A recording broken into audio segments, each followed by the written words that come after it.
He hid himself under his helmet as soon as he realized there'd be people around that he didn't know. What about Chiori and Charlotte? I feel like both of them would be more than up to it. I've asked them already, but they're both pretty busy right now.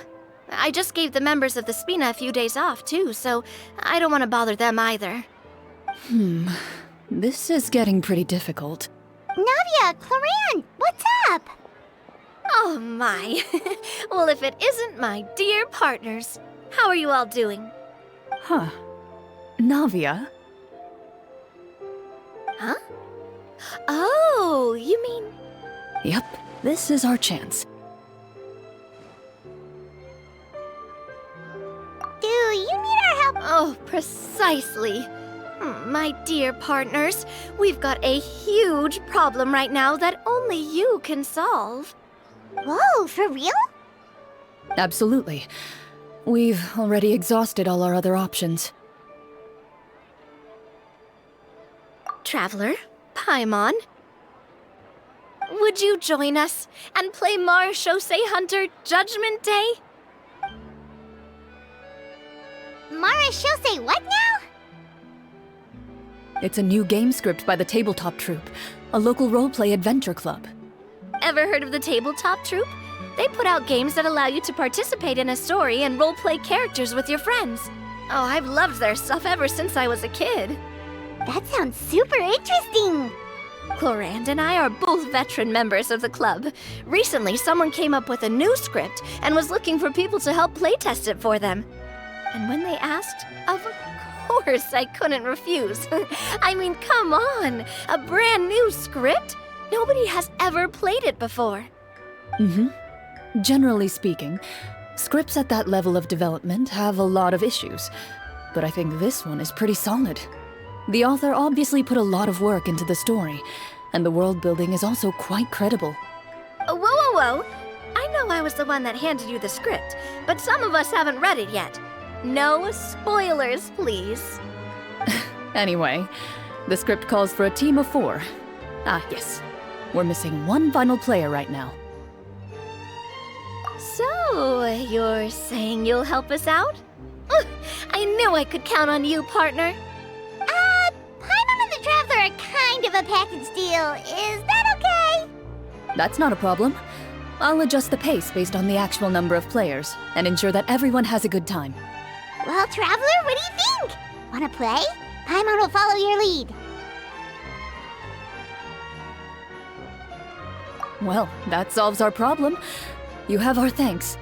Woohoo! I'll go grab the script manager from the club right away. The script manager? Didn't you just say that you gave Clorinde the script? The club introduced a completely new kind of gameplay for the script. In this iteration, the Game Master's version of the script is incomplete. The script manager provides the next part of the script only after players have completed the current list of objectives. On top of that, in order to increase player immersion, the club has created some of the story's sets and scenes in real life. We'll only know where we should go once the script manager reveals the starting location. Wow, you're right. Whoever wrote this script really did put in a lot of work. And it's got a real healthy amount of suspense, right? I mean, even the GM doesn't know how the story will end. I look forward to experiencing it with you all. Why don't you go meet up with the others first? They should all be waiting at Chioria Boutique. I'll come over with the script manager as soon as I find them. Sounds good. Remember to always watch where you're going, and don't rush. You say that like I'm 6 years old or something. Let me think. What kind of character should I play this time? I just hope you'll pick up some useful skills this time. Oh, and stop trying to persuade every animal you come across.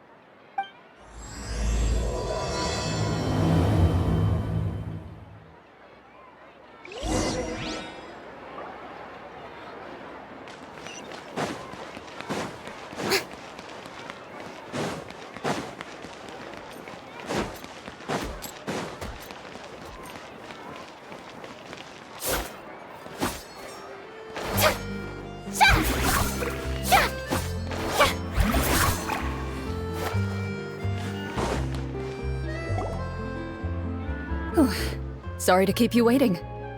Ah, you're back! Huh? And you've got the Traveler and Paimon with you too! What a pleasant surprise. I assume you'll be joining us for the game then? Linny, Farina! Paimon didn't know you were playing too! Are you also members of the tabletop troupe? I'm more of a casual member if anything. I haven't taken part in many formal club activities. Lynette Fremine and I play something similar at the Hotel Bouffe Tété sometimes, but I'm usually the GM. Still, I'm sure it'll be fun being a player for the first time. I'm looking forward to it. Well, I'm not a member of the club at all. Clorinde simply woke me up first thing this morning, said there was a good script worth experiencing, and asked if I wanted in. If you're interested, I can give you a referral. That should give you a 40% discount on membership fees. I think I'll wait to see how this experience plays out first, especially when it comes to the quality of the script. If it's sufficiently fun, then I'll join. Do you participate in a lot of tabletop troupe activities, Clorinde? You could say that. She's actually one of the few senior game masters of the troupe. Ah, right. I knew about that even when she was still my subordinate. It's nothing. Really, just a small hobby of mine. Wow. Paimon's so used to seeing you be all upstanding and intimidating as the champion duelist. It's kinda hard to imagine you role-playing with a bunch of friends. Surely you jest. I would never intentionally make things difficult for my players. I maintain a clear boundary between my professional and personal lives. The me you see at court represents the law and order of Fontaine. I put all personal feelings to the side and grant a fair duel to all who seek to defend their honor. But in my personal life, I'm just an ordinary person. Someone who feels anger and sadness, just like everyone else. Well, you say that, but for all the time I've known you, I don't think I've ever seen you cry. I've seen you get angry, sure, but now I'm wondering whether you were actually mad or if it just looked that way from the outside. I was probably in work mode during those times. Is that so? Well, in any case, I just feel like even in your personal life, you don't get emotional very often. So you want to see me cry? That might be a little difficult. A show of anger, though, that might be something I could accomplish. No, that's not what I meant.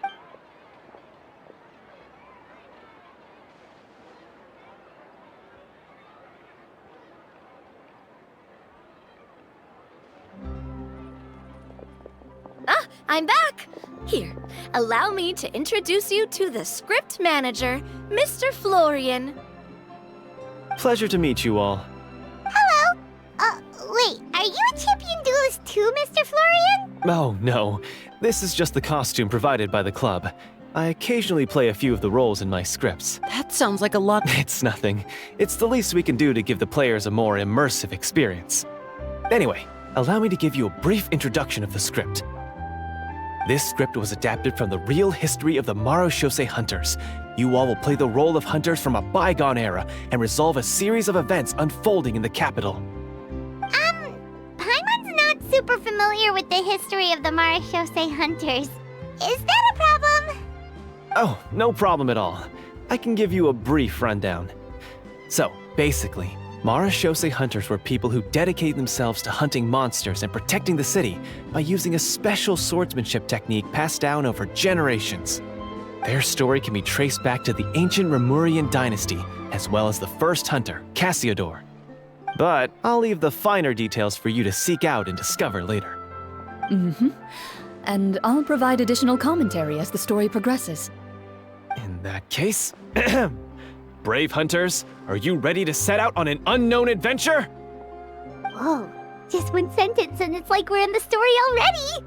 Aha, I see many a determined gaze before me. Very well, head over to this location and begin your heroic journey. So, as we follow the story, it leads us to specific scenes? Ooh, sounds pretty innovative. What does the message in the envelope say? It's the exact location of the scene, as well as the formal permission to use the venue. Seems like they have everything prepared. Please check all your belongings, everyone, and make sure you haven't forgotten anything. Once you're ready, please follow me to the designated location. Sounds good. Hunter Squad, move out!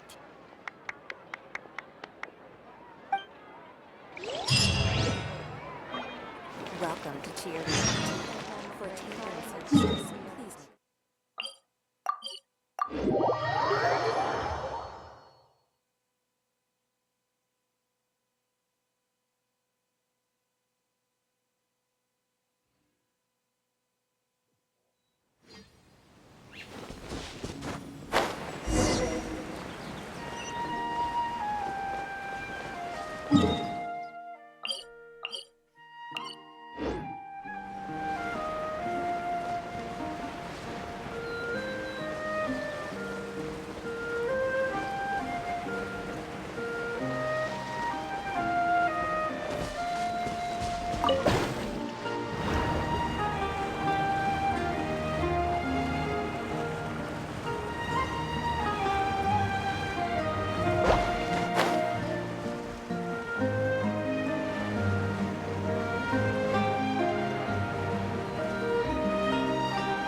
They really have thought of everything.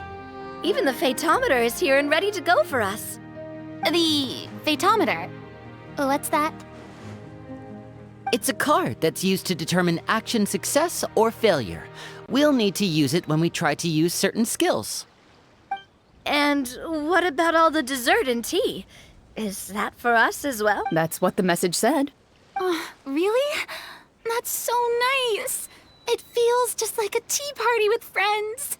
Those snacks have Paimon's name written all over them. I think you might be more of a snack hunter than a Marachose hunter, Paimon. Snack Hunter Paimon reported for duty. If there are delicious snacks to be found, Paimon will track down every last one. The desserts are great. But I'm still looking forward to the story more than anything. Very fair. Then, let us begin. First, please pick up the blank character cards in front of you and write down your name and profession.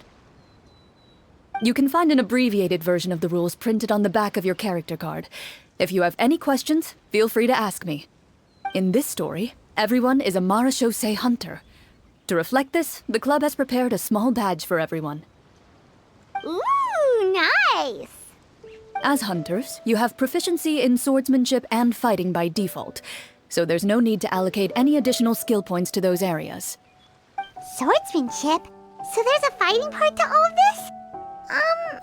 Paimon's not sure she can do all that on her own. Maybe Paimon can just stick with you? Why don't you share a character card then?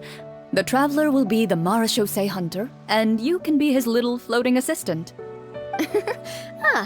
Kinda like in real life. So, for the name, do I fill it out with the name of my character?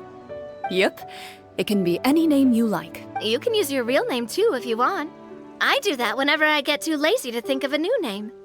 Oh, so it would be like experiencing a different life, but still as yourself. That's not a bad idea. In that case, I think I'll continue to use the name Linny then. Next up is the skill sheet. You have a limited amount of skill points that you can use to learn a number of skills. The more points you invest in a particular skill, the easier it will be to pass associated checks. I'll take persuasion and investigation.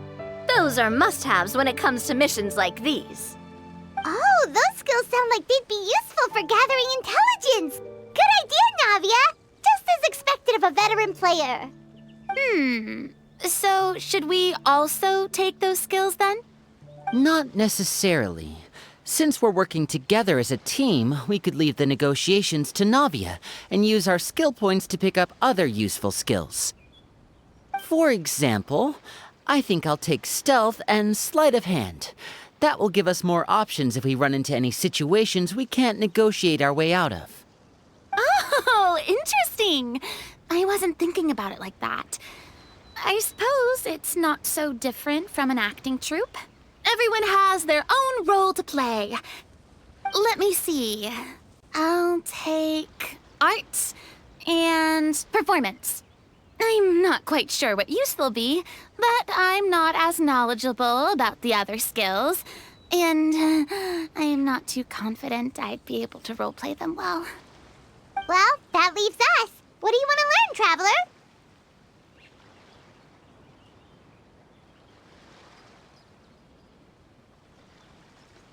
Ooh, so you want to help people when they're injured. That's nice of you. Oh, something that'll help you get a read on other people's thoughts. Sounds useful. So what do you think? Are you sure you want to learn these 2 skills? Let's see. Oh, looks like you each have enough points to choose one final skill. You've all picked such classic skills. It's fine to go a little bit out of the box, you know.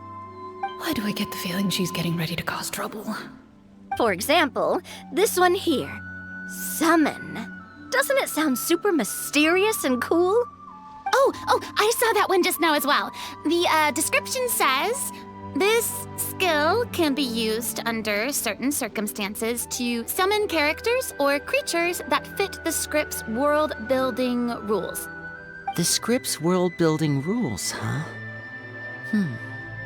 But how are we supposed to know what a Marashose hunter can summon? Oh, that's not for us to worry about, my friend. Just learn the skills that interest you, and the GM will take care of the rest. All right, you've convinced Paimon. Let's learn Summon, then. Paimon can't wait to see what kind of thing shows up.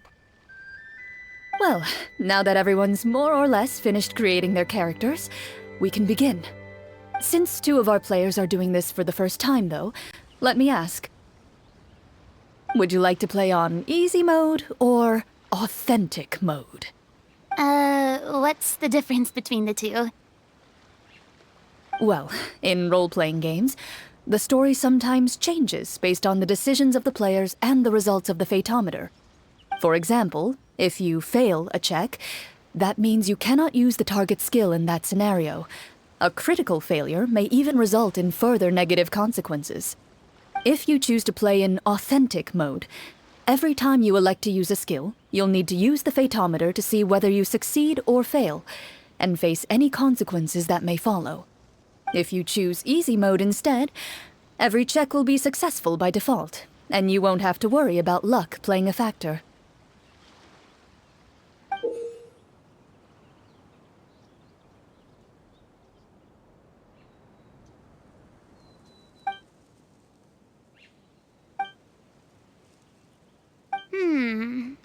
Given that I'd like to focus on the story, I suppose I should pick easy mode.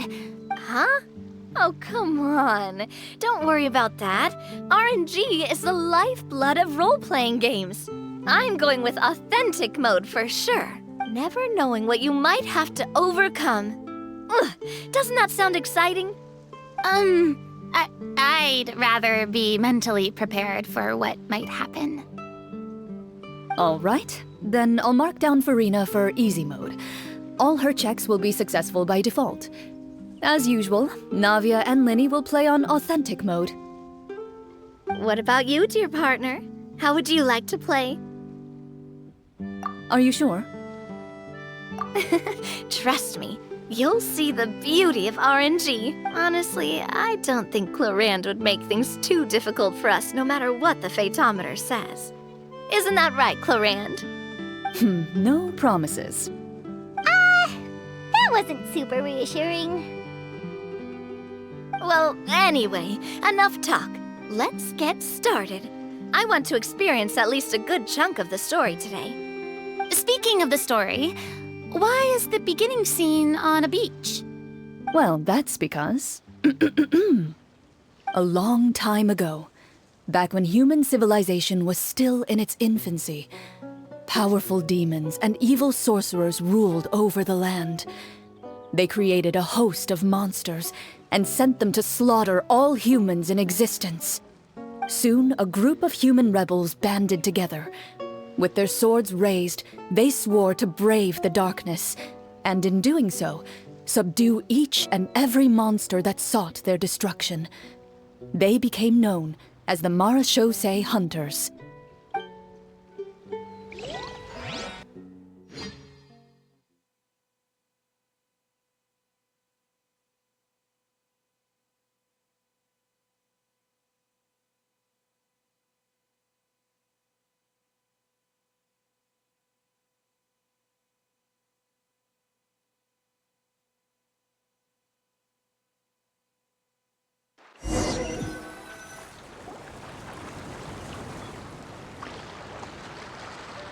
Sometime later, as a member of the Marachose Hunters, you receive a commission. Following the address provided on the message, you take a boat and arrive at this strange city. As you inhale, you can taste the slightly salty air of the docks as you begin to survey your surroundings. There aren't many people in the vicinity, but you do take note of a few others who, like you, seem to be sizing up this place. Your eyes meet, and you realize these people are fellow Marachose hunters, likely led to this location after receiving the same commission as you. You're all Marachose hunters too, right? Allow me to introduce myself. The name's Navia, monster hunter by trade and helpful neighborhood businesswoman on the side. What say you to traveling together? We can help each other out on the road. Okay, count me in. My name is Linny. I've been wandering since I was little and picked up a few less than legal tricks along the way. I was adopted by a Marachose hunter and later chose to follow in his footsteps.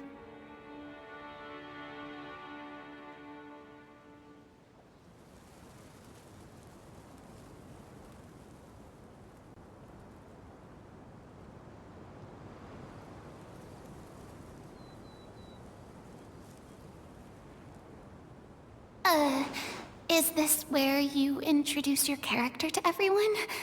It sounds like they've done this dozens of times. My name is Farina, and, I grew up in a noble family. I always had a strong interest in performance and the arts. Even though I'm a Marachose hunter, what I really want is to be a performing artiste. Hey, that's really cool. You can do it, Farina. That's exactly how it's done. Paimon is Paimon, a good friend and companion to this Marachose hunter right here. I've been studying medicine ever since I was a child. I want to do my part to eradicate these monsters and use what I've learned to heal others. Oh, welcome. When we face the monsters, I'll make sure to charge in front to give everyone some cover. You can take care of the healing at the back.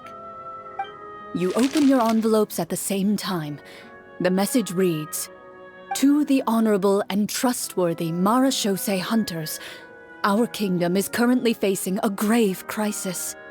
The lands outside the capital have been overtaken by monsters, and our people are being led astray by forces of wickedness. We beseech you, please help us resolve this crisis and return peace and stability to our home." Huh. The layout of this city looks super familiar. It kind of reminds Paimon of Mondstadt! The scriptwriter must have used a real-world city as a reference when coming up with the map. As experienced hunters, the layout of the city reminds you of places once traveled. You recall the sight of tree-lined streets and the gentle tranquility of days gone by. Yet, as you regard the city in front of you, it appears to be little more than an empty shell. Its hollow gates are open to you, beckoning you to come forth and bring salvation back to the town. I carefully read every line of the letter and turn my attention to the signatures at the bottom. Who issued this commission to us? You see a long string of unfamiliar names. It would seem that many of the residents of the city issued this commission together. They sensed that things were not right within the kingdom and sent a distress signal to the outside world. In that case, why don't we take a walk around the city and see if we can learn anything from the local residents? Oh, good idea. We might be able to get some leads on the monsters and bad guys we're after. You look up and see a tavern nearby. It appears to be open for the day. Why don't we go check out that tavern? If the novels I've read are anything to go by, taverns are usually full of information.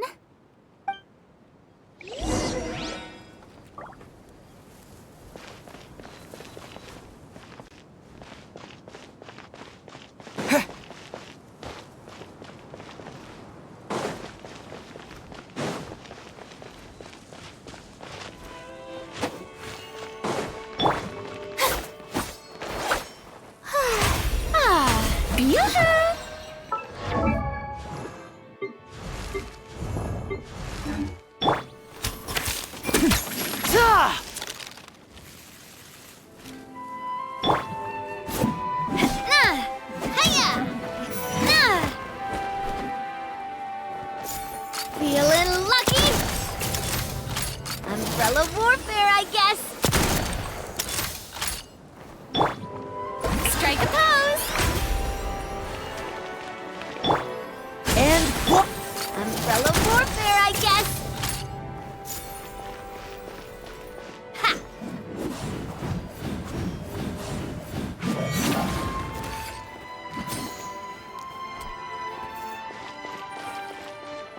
As you approach the tavern, you find a plainly dressed woman standing nearby.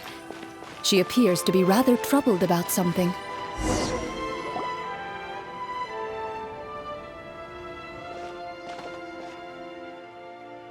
Greetings, friend.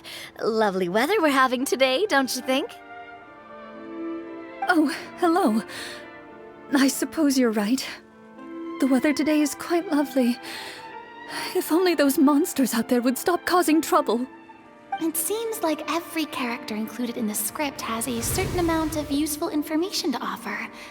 If we keep asking questions, we might be able to get some good leads.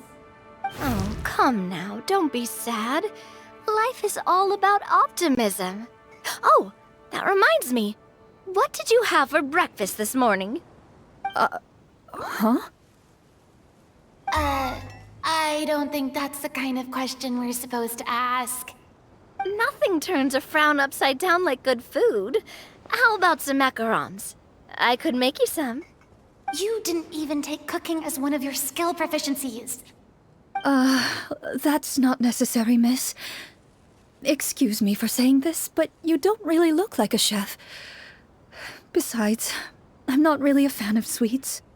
So you're someone who barely smiles and doesn't like sweets. You're really starting to remind me of this one friend of mine. Hey! Did she just... me? Clorinde must have broke character for a second. This isn't getting us anywhere. Traveler, maybe you can think of something.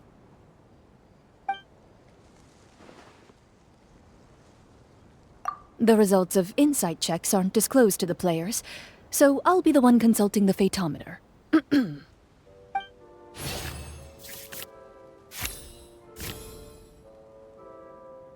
You recall all the lessons you've learned in your time and begin to carefully observe the woman's mannerisms. You notice that when she's quiet, she has an empty look in her eyes, as if her thoughts have drifted to a place far, far away. And when she speaks, she often subconsciously reaches out to so you noticed. A horde of monsters suddenly appeared near the capital recently, so all the guards were dispatched to fight them.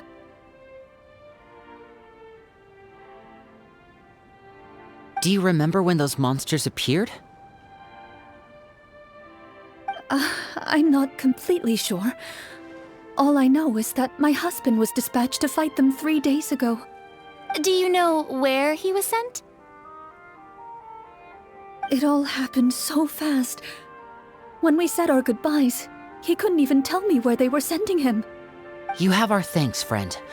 We'll find and defeat those monsters as soon as possible. We sincerely hope your husband will be able to return to your side soon. Oh, thank you. Don't worry. We'll find him. Just try to remain optimistic and wait for good news. We don't always get to choose what happens to us. But we do get to choose the little things, like what we eat and how we respond to the things life throws our way.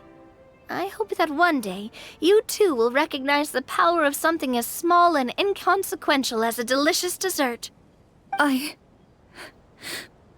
do my best. You bid farewell to the woman, and continue your journey further into the city.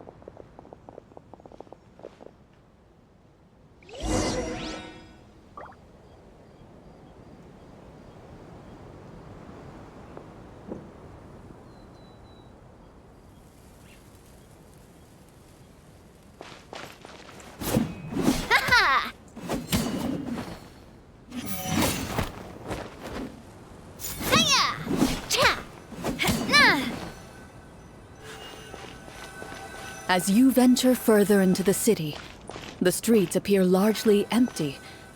An elderly woman walks past. You see her shake her head as she puts away her wrinkled wallet. A nearby merchant folds his arms and gives you a disdainful look. You get the impression that he's someone who has long gotten used to the sight before him.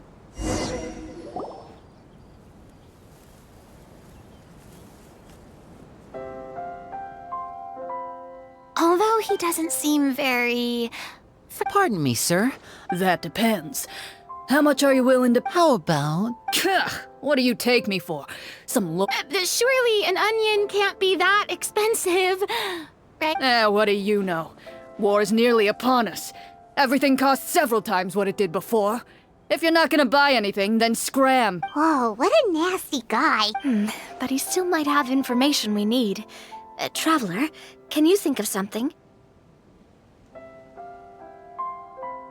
Sir, we came to this city If you happen to be well informed and know a thing or two about what's going on, we'd appreciate it if you could share that information with us. After all, the sooner this problem gets resolved, the easier it will be for you to do your business.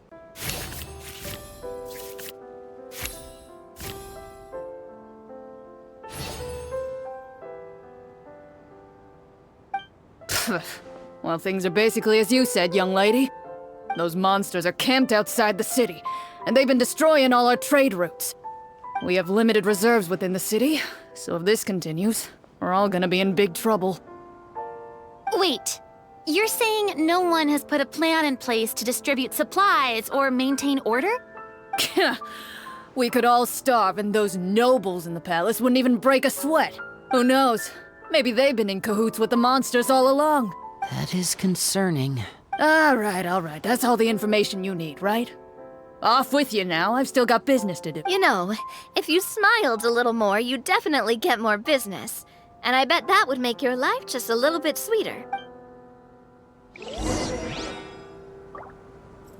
Should we try to go somewhere with more people? Oh, how about the city square? Follow me.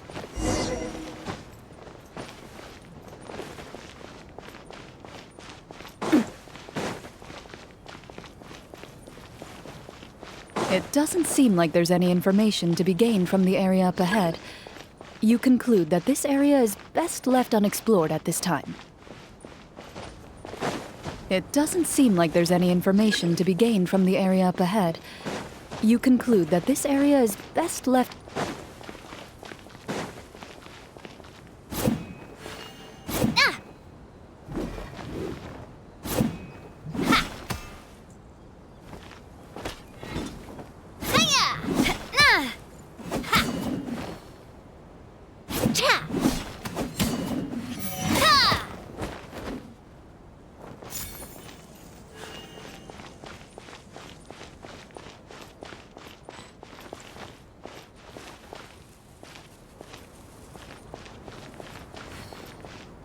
Before you lies the city's central square.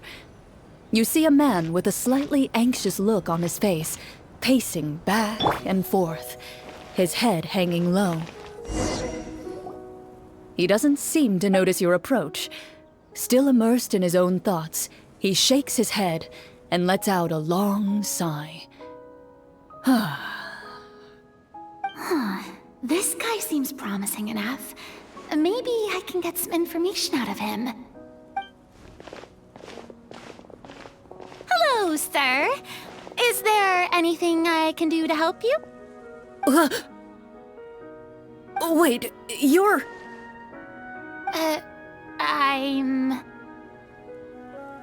Oh, dear goodness! You're a Marashose hunter! You recognize us? Ah, are you one of the people who wrote the commission letter? Yes, yes! Oh, I didn't expect you to actually come. Oh, what great news! The city is saved! What happened here? Alas, we once lived comfortable, carefree lives. This city used to be free of monsters. The first Marashose hunter, Casiodor, the Golden Hunter, he was the one who drove them back. However, monsters have once again surrounded the city. Perhaps the seal that kept them at bay has lost its power. Or perhaps an evil sorcerer has been meddling in our affairs. All I know for sure is that their return has stripped the city of any chance at peace. Are there not enough soldiers to drive them out? It's not a question of numbers. The guards simply have no idea how to deal with them.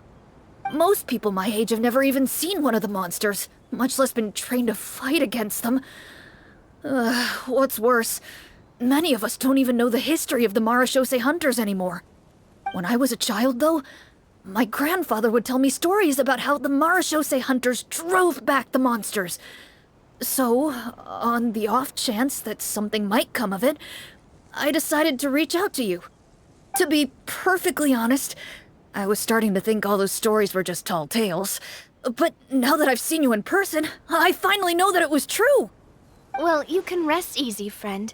The righteous and formidable Marashose hunters are on the case. The man is touched by your determination and resolve. His eyes begin to well with tears of relief. Still, if we are going to hunt the monsters, we need to know where to find them. Can you give us any leads? All I know is that the area outside the city is dangerous. I'm afraid I can't point you toward a specific location. Oh, although, if you leave the capital through the main gate and follow the road, you should run into a group of guards. They might know more about where to find the monsters. I see. We'll go look for them then. All right, be careful. Oh, and one last thing. The monsters outside the city are just part of the problem. There are evil sorcerers inside the city as well, so be on your guard. They're actively working with the monsters, and have corrupted the court ministers with malicious magic. They're the reason why, even inside the city, everything has been a giant mess. Even one of our kindest ministers has turned into a boorish and unreasonable figure, interested in nothing but enacting laws that exploit the people. Who knows how much longer we'll be able to go on like this. Talk about being stuck between a rock and a hard place. I feel bad for him. Maybe we should try to cheer him up? Huh? Like, now? Is this really the right time? I appreciate your kindness, but for now, it's more important to focus on the crisis at hand. Brave hunters, I leave the future of this kingdom to you.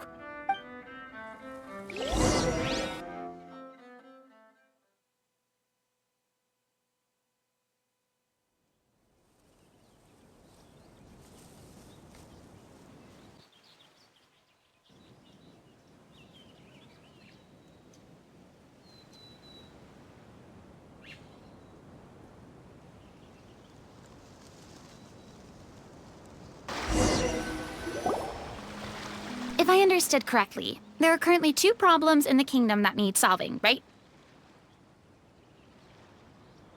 Exactly.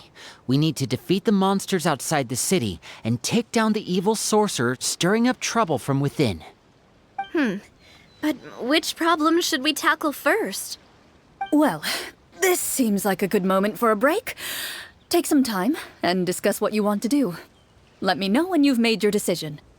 I really didn't expect the people in the city to keep us at arm's length like that. I totally thought the hunters would be treated like heroes. Well, Clorinde said the script took cues from the real history of Fontaine, right? Maybe the real-life Marachose hunters were also treated like that. I wouldn't say it's a perfect representation of history, but there are definitely some similarities. Would you like to hear more about it? Sure. As long as it doesn't spoil anything in the script. You brought up bits and pieces of the hunter's history before, but it was all in passing. Paimon wants to know too! The hunters were super powerful, right? Were they all from a special line of supernatural beings or something? Kinda like the yokai in Inazuma? No. All Marachose hunters were ordinary mortal fighters. The only thing that set them apart were the special sword techniques passed down over the centuries. Huh? So you mean anyone could become a Marachose hunter? In theory, yes. All you would need to do is survive the rigorous training and master the swordsmanship techniques required to fight the monsters. Still, most people dropped out at the early stages, and others called it quits the minute they saw a monster in person. To become a hunter, you must be strong in both body and mind. What kind of monsters did the hunters fight exactly? Oh, and the evil sorcerer the script mentions. Did they exist in real life too? The land of Fontaine once played host to an ancient dynasty known as Remuria. After that dynasty fell, monsters began to appear, intent on obstructing humans from establishing a new social order. One of the ancient sorcerers of Remuria used his power to assemble a formidable army of golems. He sought to use that force to establish himself as king. Now, wait a second. Don't tell me that guy was the inspiration for the evil sorcerer in the script. We still haven't found any in-game information on him yet. So, why don't you talk about someone else for now? Well, I wasn't planning on going into anything you might be able to find out in the game. But if you want me to talk about something else, then... How about Casiodor, the Golden Hunter? Or Egeria, the ex-Hydro-Archon? Wait, but those people are all from a super long time ago. Where did you learn all this, Clorinde? From my master. By master, you mean Miss Petronia? Someone you... Absolutely. Miss Petronia and my father were good friends. Back in the day, she would often bring Clorinde over to play, but... Let's not get off topic. Responding to Egeria's call, a number of warriors followed Casiodor into battle against the monsters. This group of warriors, under Casiodor's leadership, became known as the Marachose Hunters. Yet, as Fontaine entered an era of peace, their work gradually became obsolete. The Marachose Phantom, originally an association made up of hunters, eventually came to be predominantly comprised of Melusines. Ah, I see. That explains why most of the people in the script have forgotten the hunters or think of them as nothing. Is that really a bad thing, though? It can get tough always being the one shouldering everyone's expectation.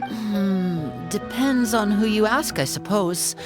If the name of the organization no longer commands respect, investigative work is bound to suffer. Speaking of investigations, which I vote monsters. That's the main duty of the hunters, right? We can come back. Well said, Miss Farina. Plus, if the sorcerers really are... What about you, partner? What do you think?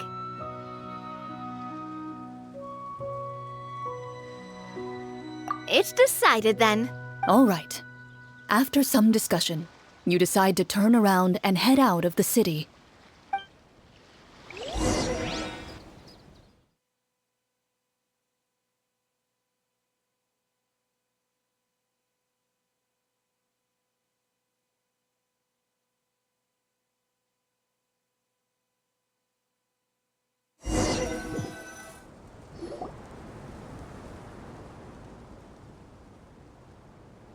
Let's take a look around, like that guy said. You there, out Outsiders, halt! Who's there?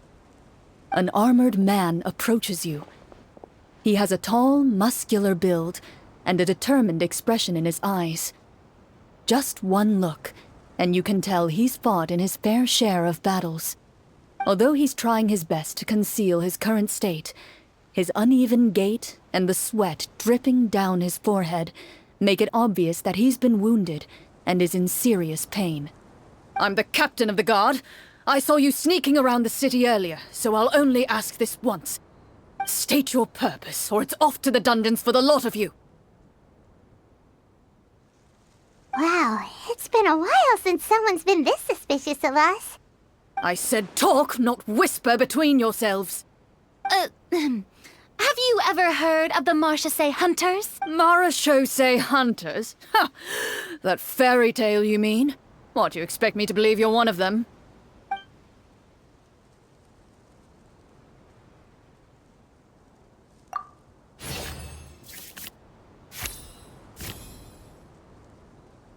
While everyone is talking, every so often, you see him glance toward a particular direction, with a pained expression on his face, as if an invisible thread is tying him to an unknown place. As you follow his gaze, you vaguely recall that the location he seems fixated on Is that where the monsters are? Outside the forest in... The captain is taken aback by your sudden You're looking to fight the monsters? Well, we're Marchose hunters after all. He shakes his head and continues to regard you with skepticism. Those monsters aren't easy to deal with. But if you insist on going, I won't stop you either. I just hope all the guards will be able to come back to their families alive. I wish you the best of luck.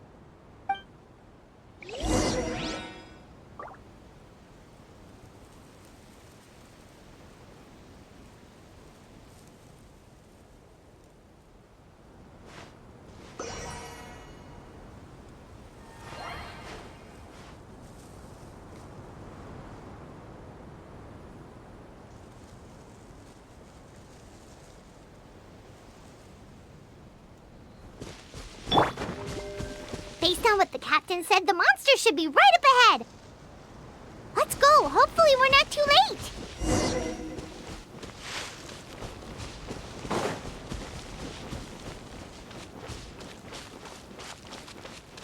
As you approach the battlefield, you see numerous people lying by the side of the road. They appear to be dressed like guards. Their faces are filled with desperation and terror. Some are screaming and cursing in vain, as if still trying to banish the monstrosities they saw from their minds.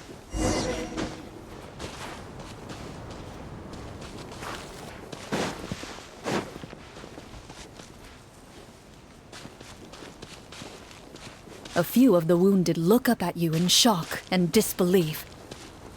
Quick, leave this place. Turn around and don't look back, they yell.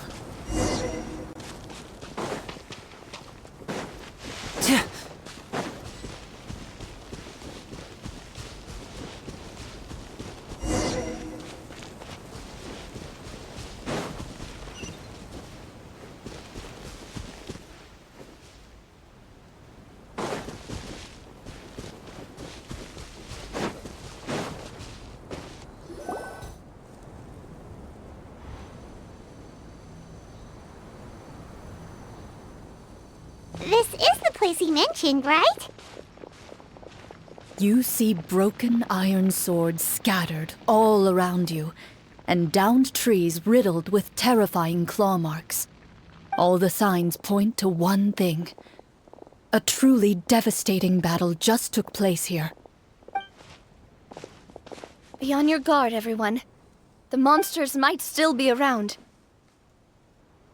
Before you can finish your sentence, you hear rustling sounds from the surrounding bushes. The monsters have emerged. They close in on you without fear. You get the impression that, in their bloodthirsty eyes, you're just another meal for them to devour. A little help here! This thing wants to eat Paimon! Your battle round begins now.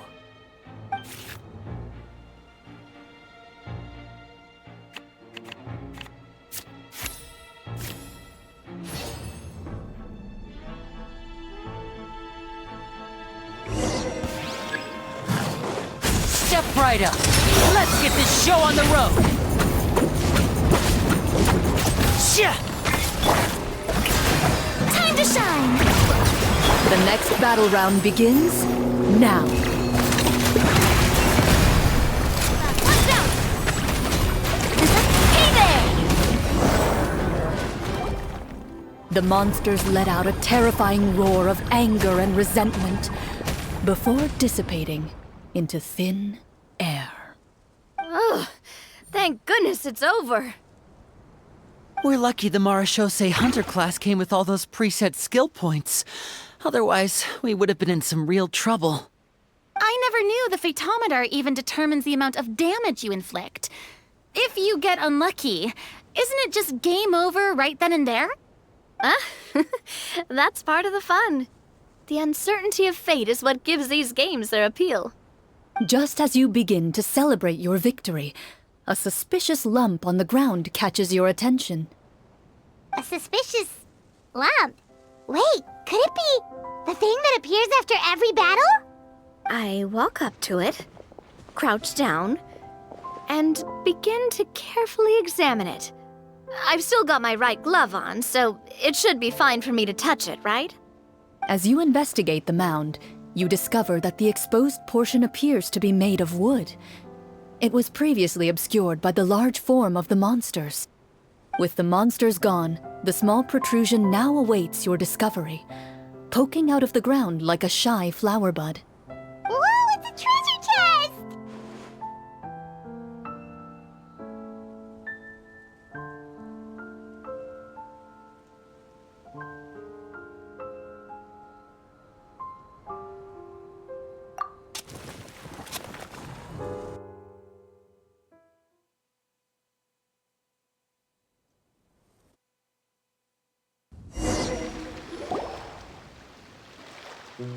With everyone's help, you successfully excavate the wooden chest from the ground.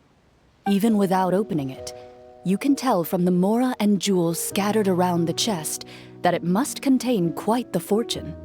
Makes sense. We worked hard for this. Let's open it and we can share what's inside. I can understand your excitement, Paimon, but think about it. Doesn't it seem like there are people out there who need this treasure more than us? Yeah. Think about all the people suffering in the capital, or all those guards who got hurt fighting the monsters. Wouldn't it be better if we gave the treasure to them? Wait, is that how it works? Paimon thought since we were the ones to dig it up, we could just take it for ourselves. Well, let's put it this way. Any decision you make during a role-playing game can impact the future course of the story. But would the people really believe us? It's hard enough for us to prove we're Marashose hunters. What if they think we procured the treasure illegally? They might get even more suspicious of us. That's definitely something we should consider. Maybe we can come up with an explanation in advance. Well, if donating it could cause that much trouble, why don't we use it to buy some gear and fill up on good food? Then we'll be ready to fight even more bad guys. Looks like you're facing a difficult choice once again. Well, it's getting late. Why don't we call it a day for now? Wow, where did the time go? I'm not sure if it's because I'm having so much fun with you all or because the story is particularly enticing, but I feel like I could almost keep going. Here, here. Ooh, how about we play through the night? I'm not sure I'll have enough energy for that. Yeah, that won't work for me either. Lynette will give me an earful if I get home too late. I understand how you feel, Navia, but we have to change venues for the next part of the story anyway. Huh? Another location? There's a special note for the GM at the end of this section that says to proceed to an indoor set for the next part of the script. Whoa, they really pulled out all the stops for this new script. Well, even if we end the game for the day, we can still stay a little longer and hear Clorinde finish her story, right? Paimon wants to hear more about the history of the hunters. Something tells me you just want to finish the free desserts before we break for the day. That's just a coincidence, okay? Besides, to Paimon, not finishing free food feels even worse than having to buy your own. And anyway, Paimon really does want to hear more about Clorinde's master. Well,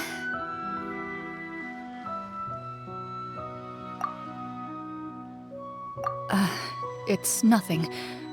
I appreciate the concern, but it's all in the past. It won't do any harm to share these things now.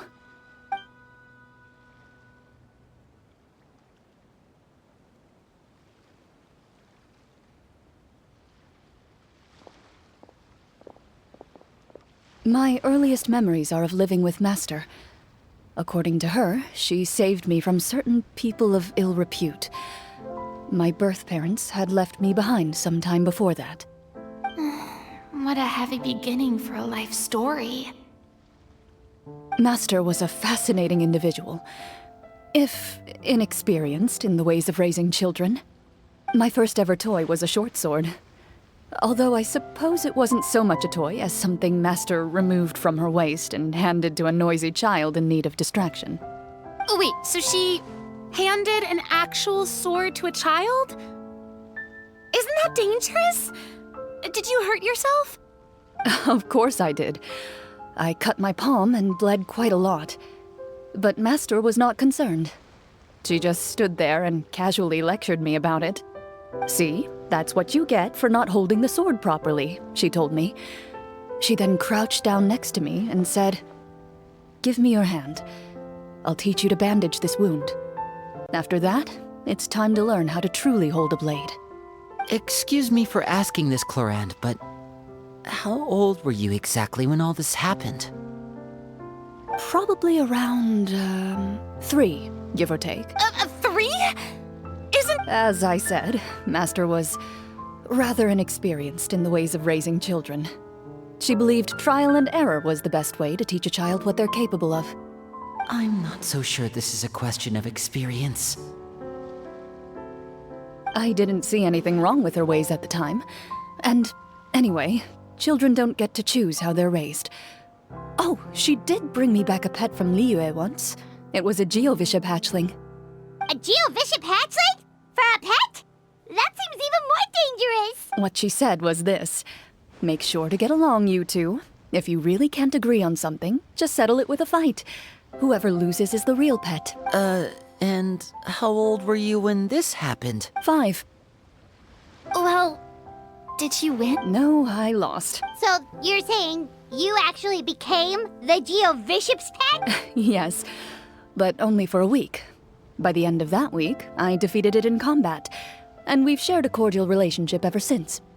That really doesn't sound like the kind of childhood someone should have. Later on, I gradually understood that Master most likely didn't know any other way to raise a child. She was a marechaussee hunter, but I never heard her bring up her own parents. Thanks to her, I learned how to navigate the forest by the age of 6, and could hunt monsters in the wild by myself the year after that. Even though the training she subjected me to was strict, she always made sure to take me traveling when she had the time. We met many of her friends during those days. That was also how I met Mr. Callis and his family. I still remember the first time we met. You were too scared to join us. I still hadn't really met many children my age at that time, so I didn't know how to interact with others. After that, though, you started coming over a lot. You loved challenging people to shooting competitions, remember? I had a lot of fun during those days. I enjoyed them too. Oh, do you remember that one time we went exploring around the Spina together? We overheard Papa call your master Fontaine's Protector of Justice. We tried to pretend like we never heard anything, but you nearly let it slip that one time. Protector of Justice? Oh, wait, you mean that vigilante hero from 20 years ago? The one who is always active at night? Yep, that would be her. She often would put on a black cloak and go out at night. I never knew where she went or what she was doing. Until, like Navia said, we overheard the truth from Mr. Callis that night. 20 years ago, huh? I still remember the guards leaving all kinds of witness reports about her on Nervalette's desk. My apologies. Oh, there's no need to apologize. You had nothing to do with it. And anyway, everything she did was for a good cause. Although, calling herself the protector of order was a bit much. Especially when she deliberately operated outside the law. Huh? When did the Protector of Justice become the Protector of Order? Oh, she had a bunch of code names. I heard she would just come up with a name on the spot whenever she was asked. Later on, she probably got sick of answering those questions and decided to stick to just two. The Protector of Justice and the Protector of Order. That sounds like her, all right. I bet she forgot which of the two she'd use by the time she got back each night. Well, she certainly sounds like a fascinating individual. With her strong sense of justice, it's no surprise her student followed in her footsteps. It's true. I always wanted to become like her. Someone powerful, independent, and with a strong sense of conviction. But she suddenly disappeared the night I turned 10 years old. Disappeared? I have no idea. She didn't even leave a note. I was never able to find out where she went. That night, I was celebrating my birthday at Navia's house. But Master never came to pick me up. When I returned home on my own, it was to an empty house. When she still didn't appear after a few days, I went to Mr. Callis's house to ask about her whereabouts. But he only shook his head. Papa probably didn't know either. I know he sent a few people to investigate the matter in secret, but they never found any credible leads. Don't worry, I understand. To be perfectly honest, given Master's personality and way of doing things, it all made a lot of sense. If I had to guess, I'd say she probably used it as an opportunity to force me to become independent. Just like how, when a litter of kittens reaches a certain age, the mother willingly leaves them behind. Were you upset, Clorinde? I was at first, but not anymore. I don't believe Master would suddenly disappear for no reason. There must have been something she just had to do. Well, despite everything, you still managed to follow in her footsteps and become the greatest champion duelist in all of Fontaine. You're practically a living symbol of law and justice. I suspect my position would be far too by the books for her. Master always did whatever she pleased. But you're right. I suppose I do take after her in some ways. Who knew Clorinde had such an interesting past? I never had the chance to ask her about it before. And I wonder, if Clorinde's master were the champion duelist back then, would that duel against Mr. Callis have gone differently? Oh no. Judging by the atmosphere, Clorinde and Navia are probably thinking something similar. Well, anyway. Would you look at the time? It's getting dark, so we should probably call it a day for real this time. If we keep talking like this... I had a great time today, Miss Clorinde. Thank you for being our GM. Anytime. The script was good, but I've got to say... Hey, you should tell us more about that fight against the Geo-Bishop sometime. What does she mean, on to something? I certainly don't know any 5-year-olds who want to fight a bishop in their spare time. Guess I'll head back as well. I need to save my energy if I want to continue enjoying the story tomorrow. You're that excited to hear about my fight with the bishop? I was talking about the script.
Something on your mind again?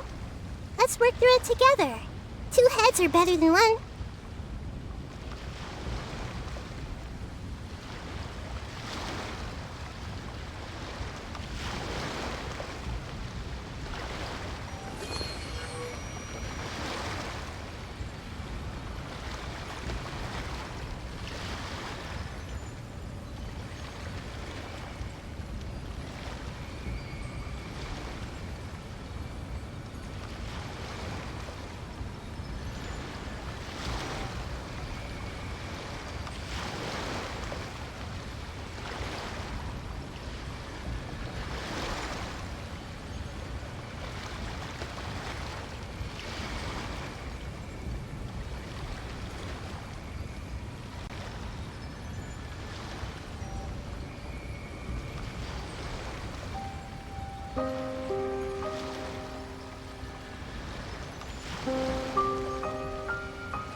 Just between the two of us, could you tell me what it was like to be the Geovishop's pet? It was nothing special, really. Geovishops don't understand the concept of a pet. So basically, it just headbutted me whenever I entered its territory. And that hurt? Yeah, it hurt. What, something you want to experience for yourself? Oh, I'm good.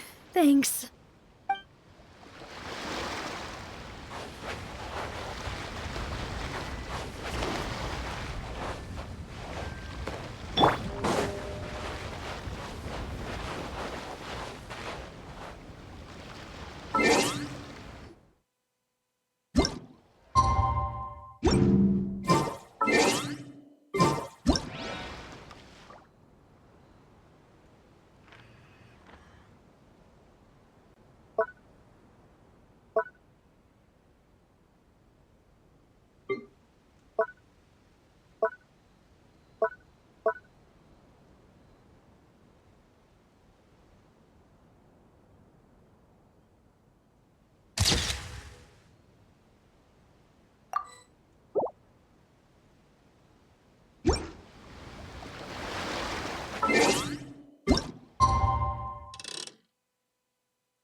Let's go meet up with the group! Paimon's really looking forward to today's story.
Looks like everyone's here.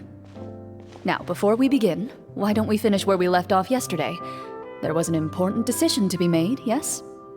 I'll pour everyone a cup of tea. Is that really the most important part, though, Clorinde? Paimon's more concerned about our current surroundings. Heavy walls, cold railings, dim lights. This is obviously supposed to be a prison. I admire the work put into the set. Still, it's obvious the scriptwriter has never paid a visit to the fortress of Meripede. So the set is going to be a part of the script? Unfortunately, that is something I can neither confirm nor deny. Anyone think Clorinde's smile is starting to look kinda scary? Well, whatever happens, we'll just have to push on. But first, we should really figure out what to do with this treasure. If we're worried about arousing suspicion because of our identity, why don't we give ourselves a different name, just like Clorinde's master did? Yeah, it might be better to keep a low profile. As long as we're helping people, it doesn't matter who we are or what we're called. Staring at me won't get you anywhere. Or did you want some more tea? Oh, Paimon's good. Thanks. Why aren't you saying anything, Navia? Wait, what's that next to you? Oh, this is the short sword Clorinde mentioned last night. I found it. Huh. I'm surprised you managed to track it down after all this time. Well, I made sure to take good care of it, considering the circumstances in which you gave it to me. Of course I had to keep it safe. Anyway, where were we? Oh, right. I was just thinking about all the potential ways for us to break out of prison. We could dig a tunnel, or try to bribe the guards. Wait, we haven't been thrown into prison yet, have we? Well, it's only a matter of time. It pays to be prepared. Just like how you should always have an umbrella on hand, even when it's sunny. All right, Paimon's made up her mind. Let's just give the treasure away. Paimon may have wanted to keep it, but if it's going to land us in prison somehow, Paimon will be too upset to enjoy her snacks. So, you've reached an agreement? All right then, we can continue with the story. Oh, and we'll collect all the scattered pieces of treasure on the ground as well. All right. You collect the treasure and make your way back to the capital with your bag of loot in hand.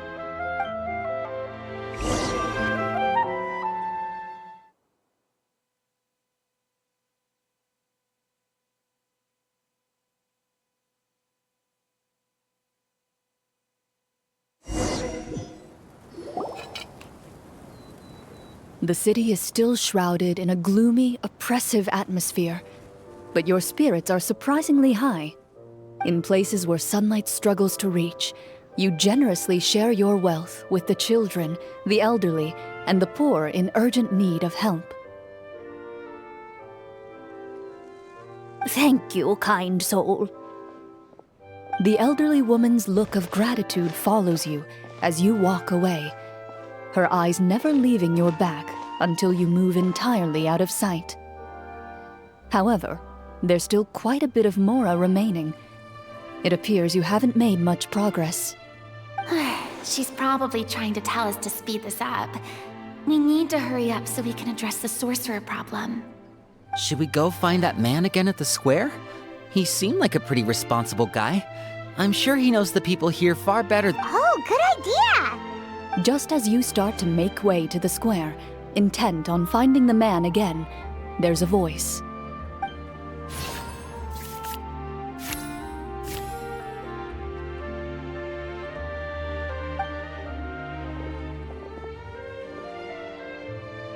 Please wait, distinguished guests. Several strange guards suddenly call out to you. They run forward to meet you and proceed to politely pay their respects. Greetings, gentlemen. Are we being invited for afternoon tea? Surely you jest, my lady. That would not be our place. It is His Excellency the King who requests to meet with you. Please come with us.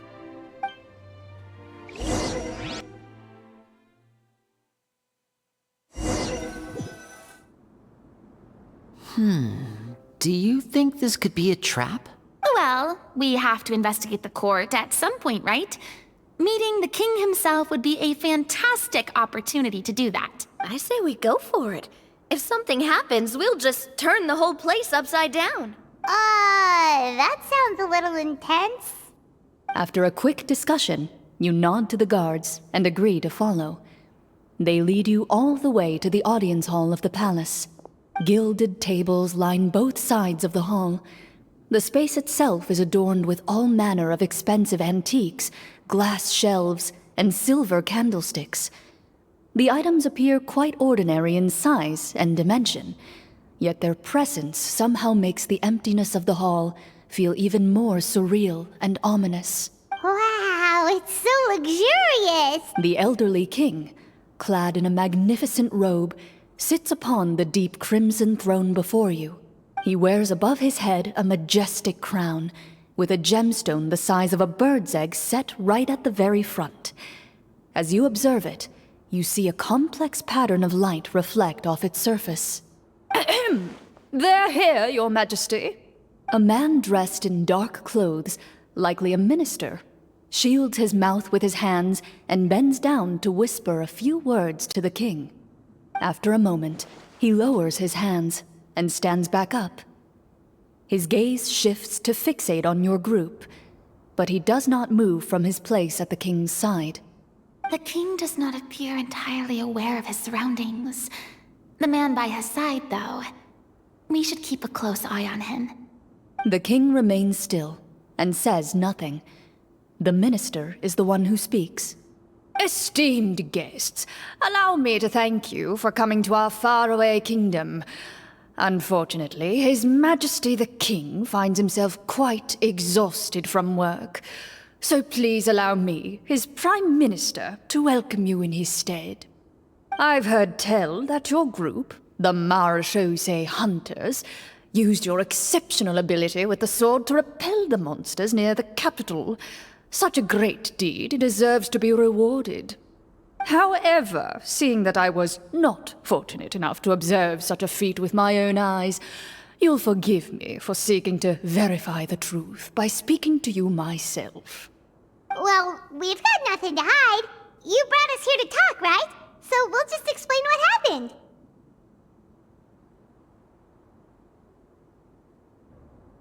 The golem's blades were so powerful, they could cut down trees in a single swipe! It took a lot of effort to defeat them, even for trained swordsmen like us. Well, there was enough details, right? But Your account does indeed match those of the survivors. Since you were the ones who defeated the monsters, that must mean you are also in possession of the treasure. well, we did. How did he know about the treasure? Then I must ask that you... Wait, but didn't you just say that our great deed deserved a reward? Shouldn't the treasure be considered a part of that? Yes, that was indeed what I said. But you seem to have forgotten a very important distinction. Only that which is freely given by the king can be considered a reward. Taking the rightful wealth of a kingdom without said permission, on the other hand, is a crime. But that's completely unreasonable. Yeah, that makes no sense! If it weren't for us. Maybe so, yet the fact remains. You tried to dispose of the treasure. What, no answer? Surely you're not insinuating that you... Well, what about the king? Is he just gonna let this guy talk for him? Clad in his magnificent robe, the king remains seated, with his hands resting on either side of the throne. His posture is rigid and unmoving. He stares forward with an empty look in his... From the look of things, I would like to observe the number of guards. The guards in the palace appear fully armed, their expressions solemn. Well, there goes my plan to turn the whole... It appears we've been visited by nothing more than a group of ill... Before I decide your fate, however... Can't we try to slip away? But if we try to fight, don't worry. At least we figured out who's behind all this. Let's just... Well, I think... You allow yourself to be led away by guards, so it's only when you begin to feel drops of water falling from the dungeon ceiling. Stay here! The guards lock the cell door and leave. Wait, sir! Your voice echoes through the... No! Carve out a new path of fate with our own two hands. You reach toward your waist, but find nothing there. What about that When did you hide it in there? when I was thinking about digging a tunnel? Rejected. You failed to inform the GM of this course of action. And the keys to the cell aren't anywhere. Correct. You don't even feel Well, Indeed. Huh? Why are you the one saying indeed? Because that statement holds true for me as well. This is where the script ends. What? That doesn't take... Generally speaking, this should be the point. I mean, maybe they just really wanted us to be immersed in the. That is a... If only there were desserts and tea in real prison. Oh, wait, guess that's kind of how the Fortress of Meripede works if you're lucky. oh, before I forget, I took a closer look, and the craftsmanship doesn't appear to resemble anything from this era. If I remember correctly, that style was last in vogue several... Wait, Clorinde said that sword used. I doubt it. The way she went about things often made her seem childish more than anything. I'd say the sword was most likely an heirloom passed down over Hang on. A precious heirloom. Master left many things to me when she disappeared. There was the sword, an old key, and a good amount of junk she probably just didn't want to take with her. I gave you the sword back then, because I didn't want our friendship to end. Wait, when did the... After the duel. Between Mr. Callis and myself. Before that, Clorinde would have meals with us and even stay over at the Spina some days. She was on great terms with Papa as well. After the duel, though, there was a period of time where we simply didn't know how to face each. We were both sad and conflicted, and totally overthinking everything as a result. Whenever I looked at this sword, I couldn't help but wonder if Miss Petronia had never introduced us to each other at that picnic. Maybe part of the sadness I was feeling could have been avoided. Back then, it felt like I hadn't just lost a father, but a close friend as well. No one can change the past. The most important thing is that you two found your way back to each other and can enjoy things like this together. Yep, you're right. I'm sorry, you two. I didn't mean to bring up any sad memories. Think nothing of it. No one here is at fault.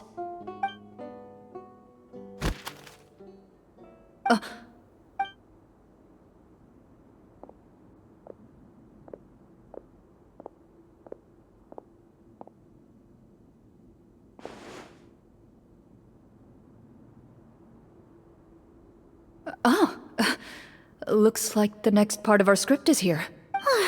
Perfect timing. The situation was really starting to get desperate. And not just because of the prison thing. From Clorinde's face, Paimon really can't tell if it's good news or bad. Water continues to drip from the ceiling.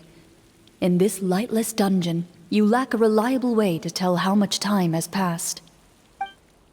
Eventually, you get used to the unpleasant odor of straw, mold, and rust, and find yourselves alternating between fits of drowsiness and despair. Suddenly, you hear footsteps outside the door. Heads up, everyone. Gather close, everyone, and keep your voice down.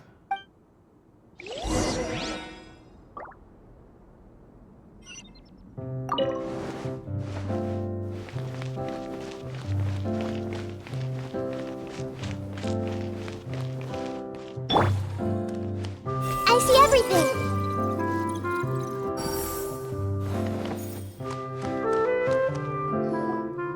Who are you?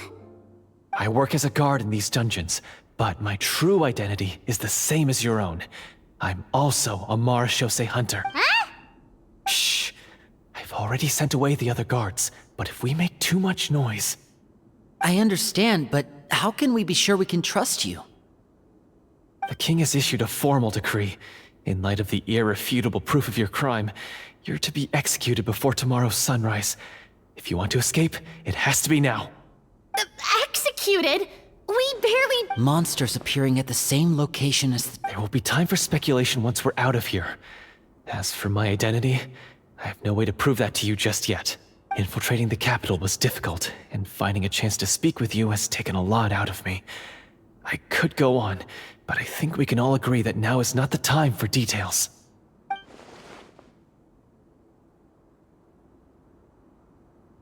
Have you seen our weapons anywhere, sir? Don't worry, I brought them with me. They're just behind the door. Still, his faction is too powerful. The guards are all under his control, and he's even stationed a number of golems in various rooms throughout the palace. To defeat him, you must find a secret vault. It is said that within that vault, the Marachose hunters of the past left behind a treasure with the power to defeat the sorcerer. You're not coming with us? No, I'll remain in the dungeons to deal with the guards. As long as my identity is not revealed, I'll be able to aid you in the final battle. In that case, please stay safe. Thank you for your concern. I will do my utmost. As for the location of the vault, here, this map should lead you there.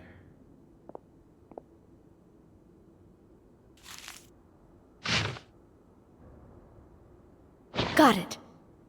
All right, once I open the door, remember to stick close and refrain from making any noise. I'll lead you out of here as quickly as possible. You now have the chance to restore the honor and legacy of the Marachose hunters. So please, get out there and reclaim what's ours. And be sure to exercise caution. With the help of the guard, you successfully escape the dungeons. Your sense of despair and anxiety both seem to fade as you continue your quest.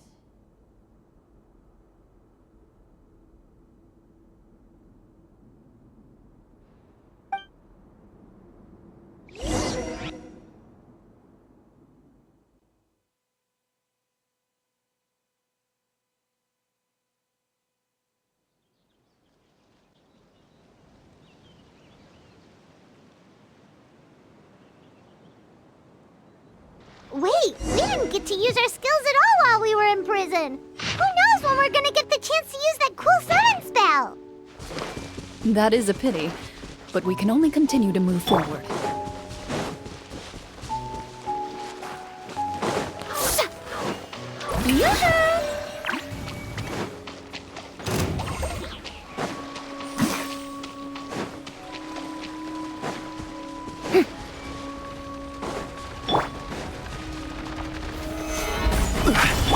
Everyone hold hands. Strike a pose! Illusion shattered! I see everything. Yeah. Let the world collide!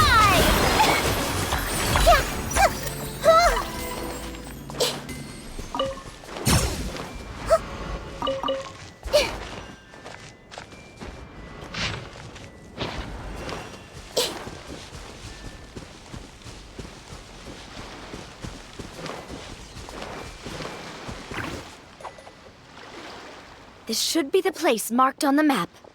This bit of rock certainly looks suspicious. Well, I'd say an investigation's in order then. Plus, if all else fails, we can just blow it up. Wow, you really meant that. Before you lies a serene stretch of open water, its surface shimmering a brilliant shade of sapphire blue. Well, guess this means it's time for a swim.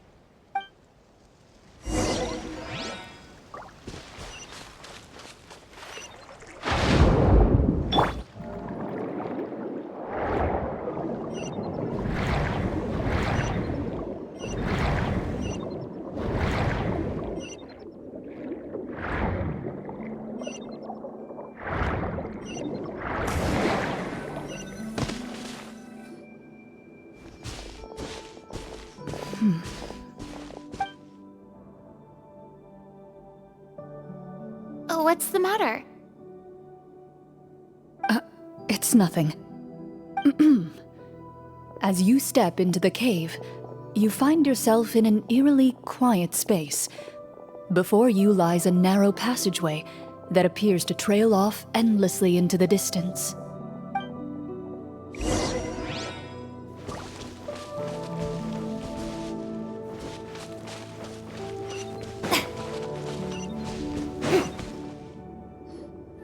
Wow, this must be where the treasure is hidden. But this door is blocking our way in. It almost looks like it's been here for quite some time. I've got to hand it to the tabletop troupe. They really went all out with the props. Huh. What have we got down here? A kind of mechanism connected to the door? Ah, it looks like we might have to arrange it into a certain pattern. A pattern on a stone door. That's something Master mentioned before. Is something wrong, Clorinde? After a long, difficult journey, you finally arrive at the location indicated by your map. It appears to be an ancient site of some sort, where treasure likely awaits. Your surroundings are exceedingly quiet and serene, as if the secret that slumbers here has never once been disturbed. If you listen closely, you can almost convince yourself you can hear the sound of its calm, gentle breathing. That description makes Paimon feel kinda bad for disturbing this place. We're doing this for the sake of the people, to free them from the evil sorcerer. I say it's time for this treasure to once again see the light of day. Linny's right. We need to keep going. The future of the kingdom depends on it. The next part of the story requires us to solve the... Yes, that should be fine. Something feels off about all this. Guess I'll just have to improvise.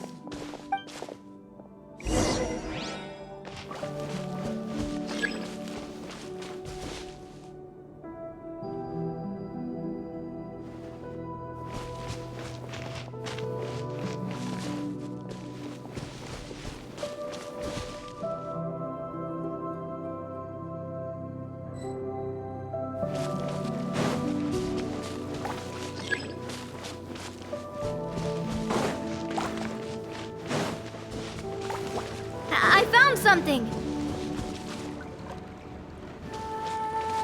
Found something here, too.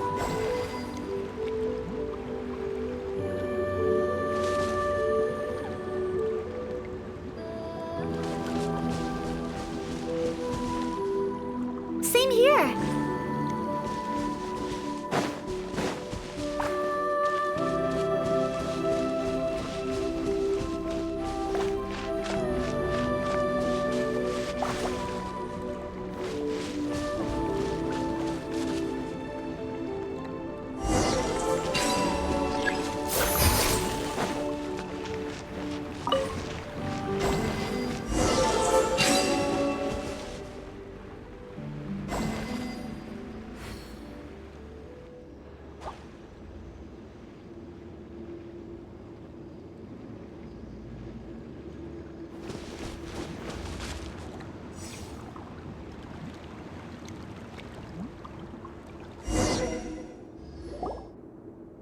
It worked!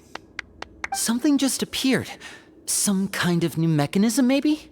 By solving the puzzles, you prove yourselves worthy of inheriting the secrets of the past. At the end of each puzzle, you're rewarded with With? a key. Oh, it must be the key to the big door. This is one of the Marechaussee Hunter keys that are passed down from generation to generation. It looks just like the one It is said that 4 keys in total are required to form the final, complete key. And it seems like we just collected 3 of them. That must mean... Huh? You hear a few strange noises. Suddenly, all the torches in the ruin go out at once. Huh? What's going on? Did we fall into another trap? For the sake of immersion, please close your eyes, everyone.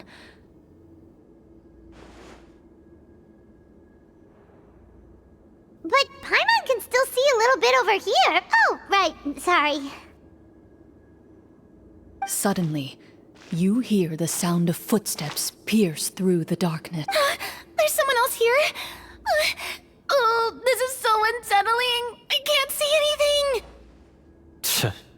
I've been discovered then. Wait, that voice, it's...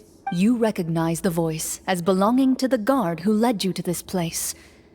It appears he now covets the treasure for himself, and has come to stake his claim. Oh, so this is just part of the script.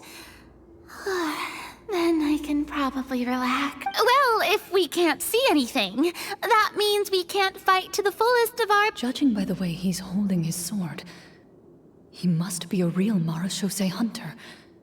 But this isn't part of the script. Retreat! That's not the hunter way. Your choice is noted. Please keep your eyes closed until I tell you the torches have been relit. This battle will be in the dark. You got it! Well then, let us begin.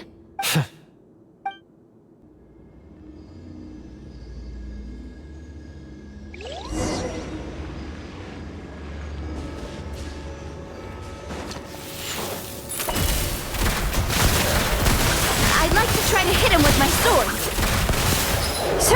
Your strike is successful. Is he still standing? Goodness, he sure has a lot of HP. Is it over? Can we open our eyes now? The enemy is strong and relentless, but the battle is nearing its end. The torches have not been relit. What about now? Final strike. Ha!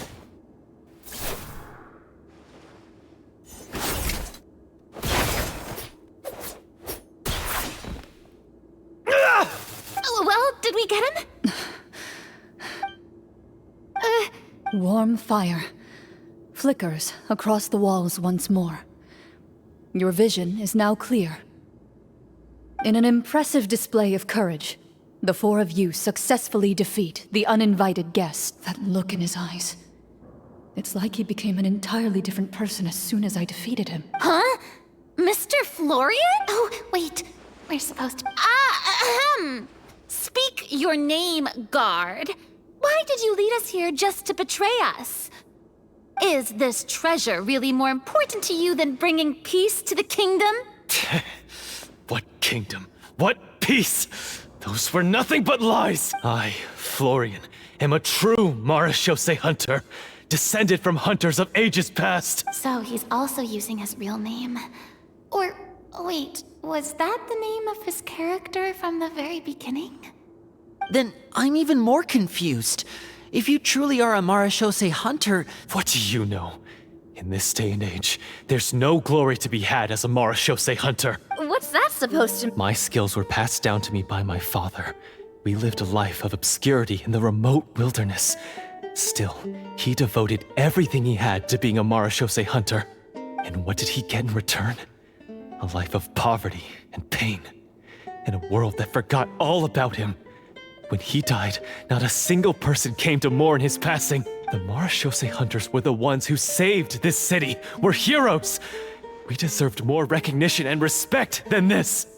Is he talking about how no one in the capital seems to remember the hunters and their legacy?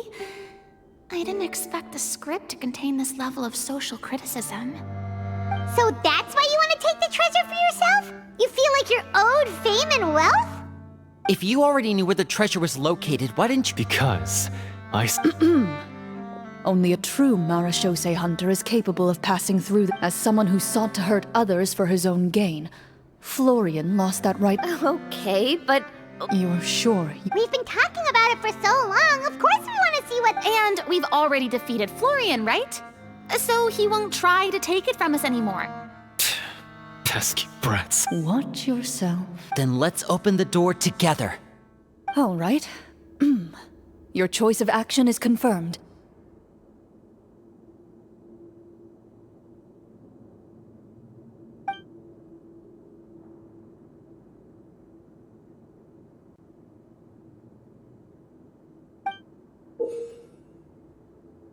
Before you, the door to the treasure, sealed and undisturbed for more than 100 years, finally swings open. You hear the shrill wail of the door hinge as it rotates for the first time after years of disuse, almost like a sleeping giant letting out an extended yawn. You get the impression that the secrets buried behind this door might be just as heavy as the sound you just heard. It's open! Come on, let's go in! Paimon wants to see what's inside! Ooh, me too! Ugh, uncovering hidden treasure is the most exciting part of adventuring. What do we have here? A stone tablet? And some You call this? Maybe the troop ran out of... They provided a super immersive experience at the beginning only to drop. Wait, I get it now. Huh? This is it?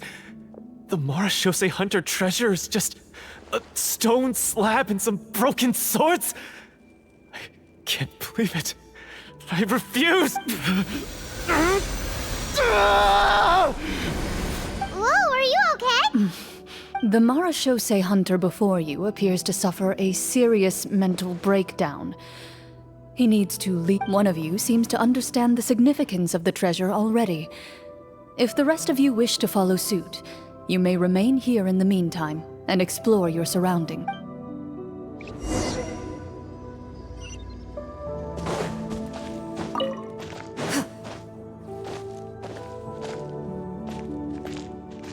Walter.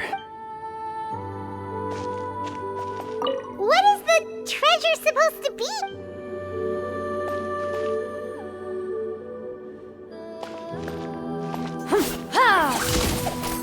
The old and broken weapons. The names on the tablet.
So, how are you doing? Feeling any better? Do you remember how you got here? Or what happened to your body? I remember now. I brought you here because I wanted to... You mean these? Huh? I could tell something was off the moment I stepped into this cave, so I kept an... So the strongest champion duelist in all of Fontaine saved the day once again. Guess I shouldn't be surprised. It would seem your skills as a Marish... I deserve some answers, don't you think? Everything you said earlier sounded like the truth. Luckily, your monologue was dramatic enough to convince my friends you were just role-playing. I don't know. I just always felt like there was something in my heart that didn't belong. The feelings about my father and the other Marashose hunters are real. It just wasn't fair. I was angry, bitter that no one remembered them. I don't know when it started, but at some point, my anger came to complete... But if the treasure was all you cared about, why plant all those explosives? I can't remember. My head is a mess. It felt like there was this voice telling me to eliminate the hunters, but... From your description, I suspect you were dealing with a devorator. Devorator? Oh, your master... your father, I mean. Never talked about it? No, I've heard of it. I'm just... Wait, it can't be. The seal? My family has served as Marashose hunters for many generations. But the title and swordsmanship weren't the only... My father instructed me to always watch over that seal and maintain it regularly. But I neglected that duty after he died. The devorator would be a formidable adversary for any... If you lacked the power to completely destroy it, you could easily fall prey to its influence and corruption. I heard it has the power to amplify the obsessions and desires in people's hearts, to the point where they overtake you entirely. It would seem I'm not just lacking in skill with a blade. And yet, you were able to retrieve 3 of the 4 keys. One of them belonged to my father. The second I stole from a different hunter. And the third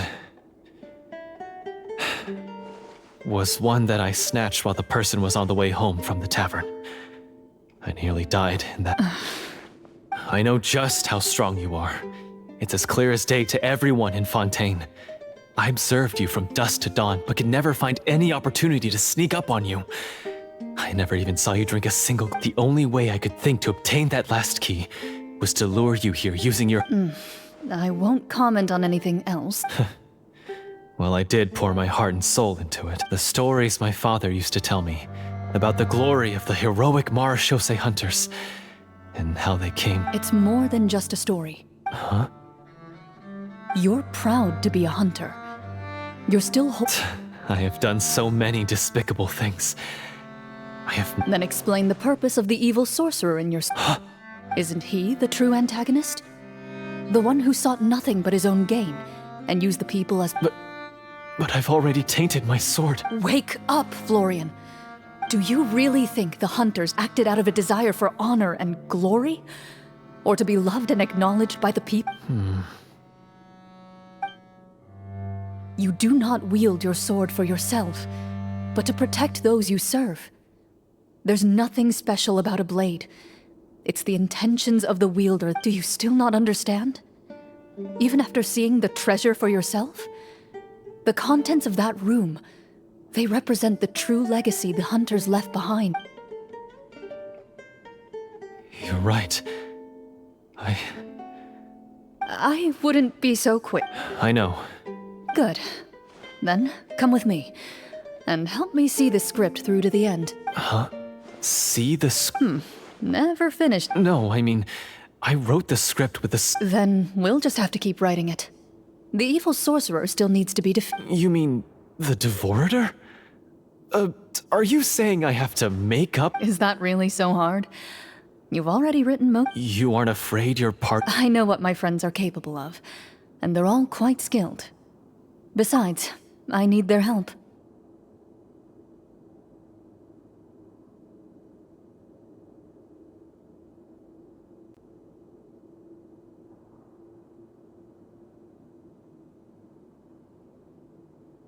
Then, are you going to- I don't intend... Into the shadows.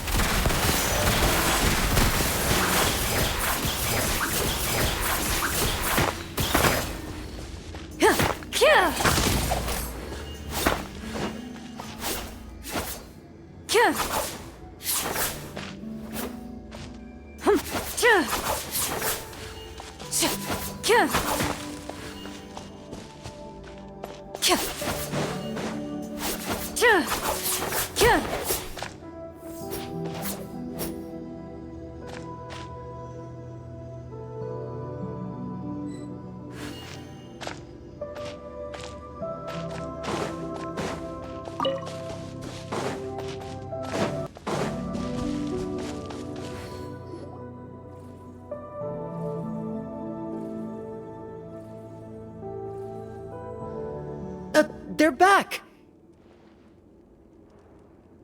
That took a while. Ahem!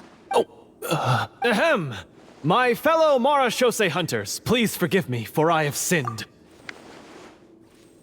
Tone it down. Sorry. After crossing swords with you and witnessing your courage in battle, I've rediscovered my true self and regained my pride as a Marechaussee hunter. Oh, do I smell a redemption arc? I confess, I was brainwashed by the evil sorcerer. He asked me to lure you here so he could bury you in this cave. That little... Wait, you're saying all of that wasn't you, but the evil sorcerer? That's right. He's adept at manipulating the hearts and minds of the people. I fell under his influence because I did not possess a strong enough sense of will.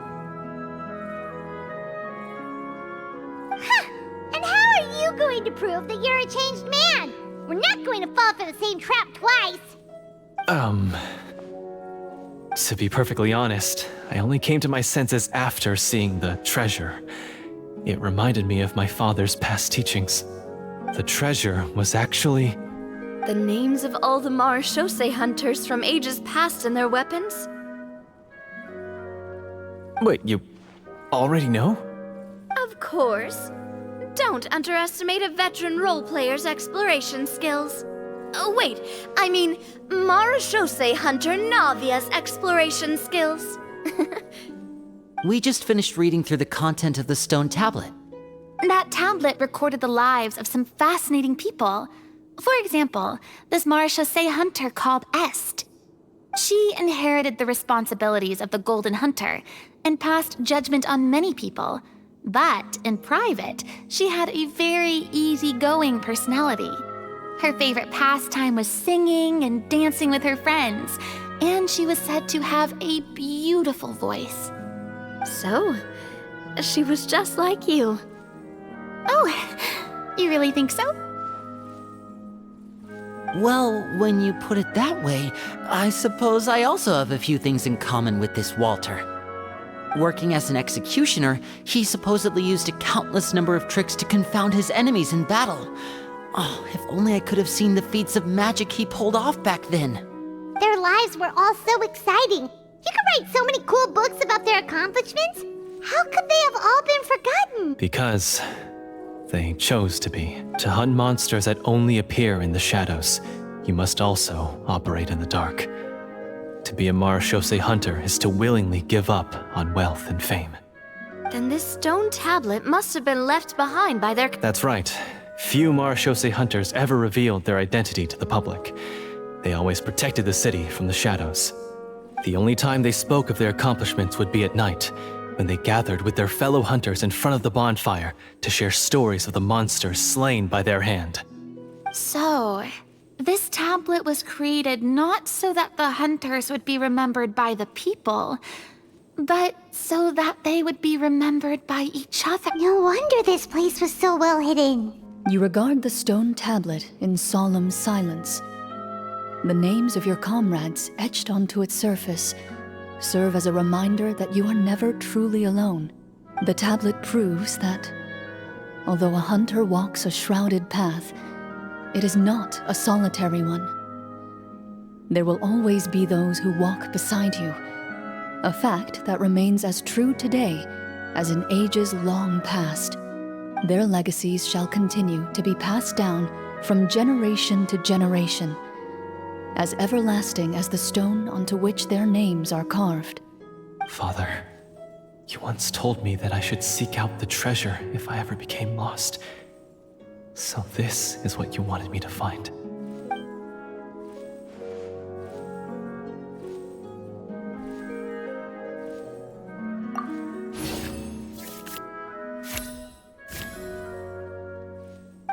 His eyes are sincere, and his words ring true.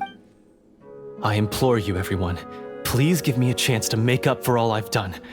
Allow me to fight alongside you and defeat the evil sorcerer that threatens the peace and prosperity of everyone in this kingdom. Well, I say we let you join. Sounds good to me too. Everyone makes mistakes. What matters is what you do to make up for them. I have no objections, but... Mr. Florian, do you even know how to defeat the evil sorcerer?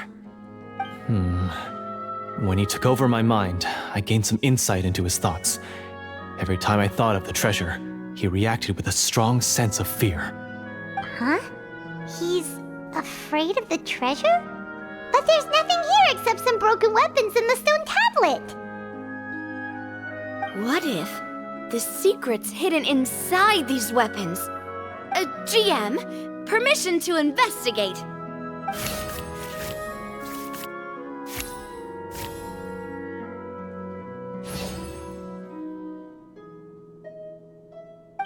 At first glance, the weapons appear absolutely ordinary. But as you observe them, you notice a faint energy emanating from within. These blades have slain countless monsters. Though it's been a long time since they were used in battle, their edges remain sharp, as if they're simply waiting for the next worthy hunter to carry on their legacy. So basically, take these with us, right? I'll take this weapon, since it used to belong to Est. Maybe it'll find comfort in being held by someone who appreciates the arts. Ah, good idea. I'll take Mr. Walter's bow then. From one archer magician to another. Paimon's gonna pick a cool weapon too!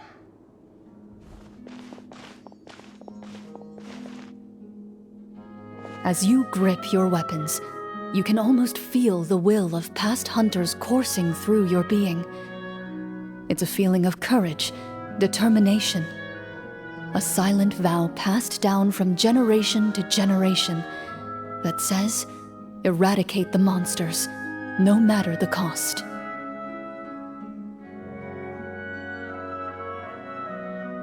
Mr. Florian, do you know where to find the evil sorcerer? I was able to see his surroundings when our minds were connected. I believe he's currently hiding out at the church in the kingdom. We must be extremely careful. He's spent so long living among monsters that he's now taken the form of one. He will not be easily defeated. Then why don't we explore some more and try to find some higher level gear? No, we have to strike now. He was greatly weakened when I managed to I agree with Mr. Florian. We've got to act while we have the advantage. Don't forget, the people of the capital are counting on us. Yeah, now that we've got a plan, there's no point in waiting. The longer this drags on, the worse it will be for everybody. Yes, that's what's called...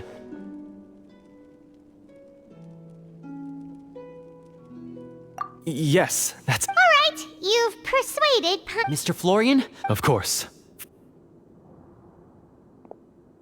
He had to set up so many scenes today, and now he has to join in for this last part. I really don't envy his job. Finally, you decide to slay the evil sorcerer and bring peace back to the kingdom once and for all. As you walk away, you feel the gaze of the stone tablet at your back, as if all the hunters of the past are wishing you success in the battle ahead and awaiting your triumphant return.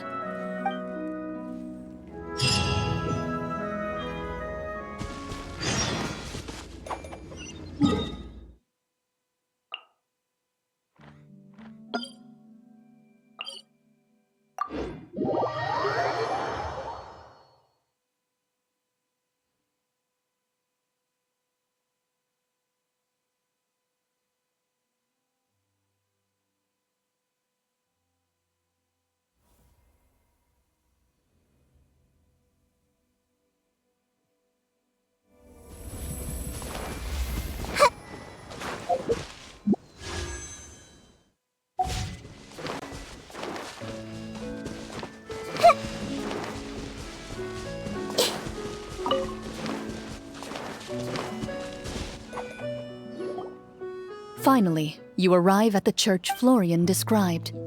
As you approach, an ominous aura surrounds you. You get the sense that your enemy is close at hand. How strange. This uneasy feeling seems so real. How did they make... Now, it is time for the final battle. Let's go!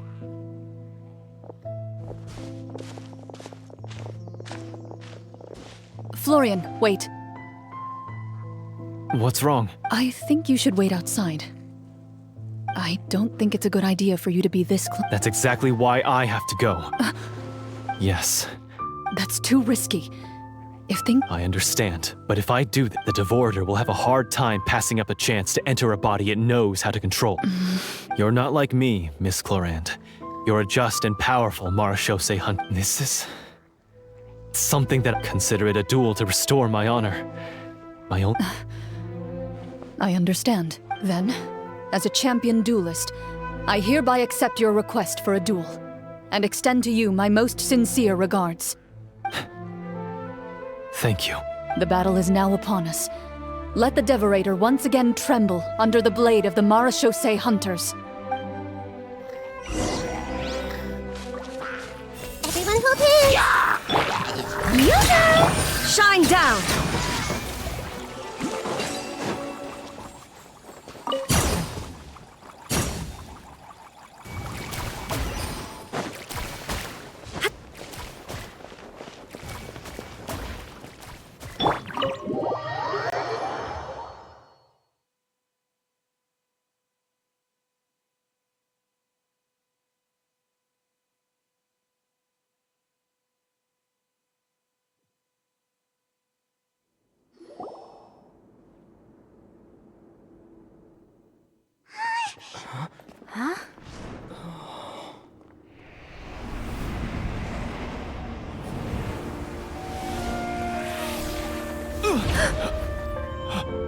So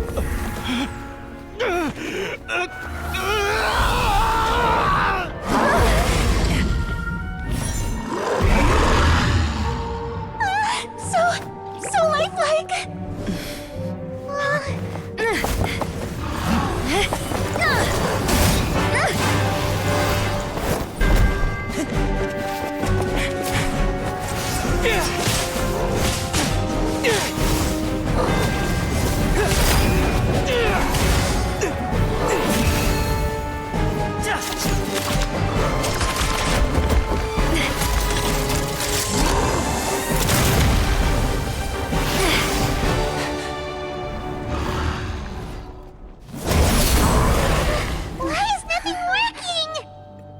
This foe is not invincible. You hold the treasure, the power to defeat it, in your own 2 hands. The treasure? You mean... The names! It's the Marechaussee Hunters' names! How are we supposed to... You forget, Paimon? There's still one skill we saved until the very end. Hunters fight not for fame, but to aid the people whenever they are summoned. Walter the Marechaussee Hunter, master of 1,000 tricks, executioner of the Phantom Hunters, I call for aid! Est, the Marechaussee Hunter, inheritor of Cassiodor's will, judge of the Shadow Hunters. Answer my call!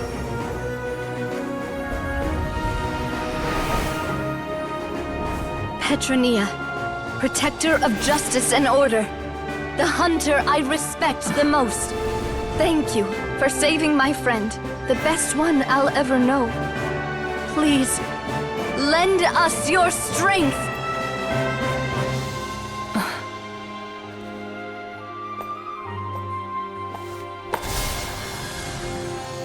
We have come to answer your summons.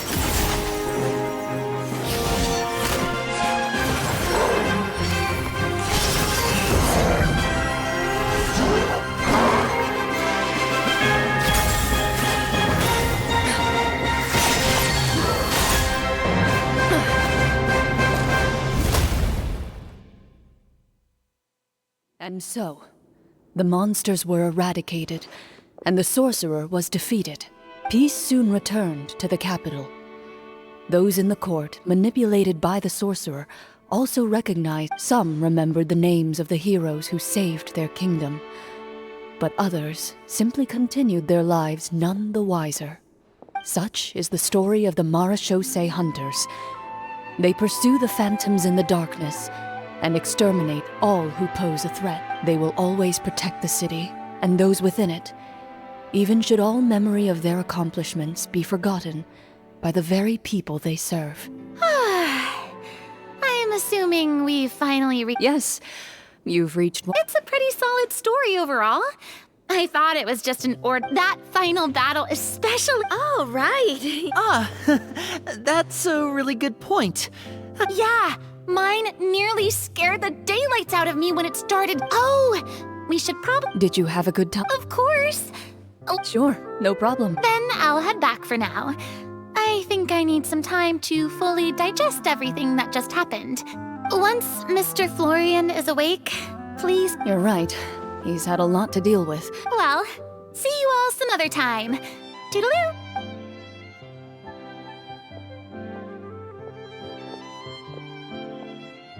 Okay, so, can I ask now, I think it should be fine. Yeah.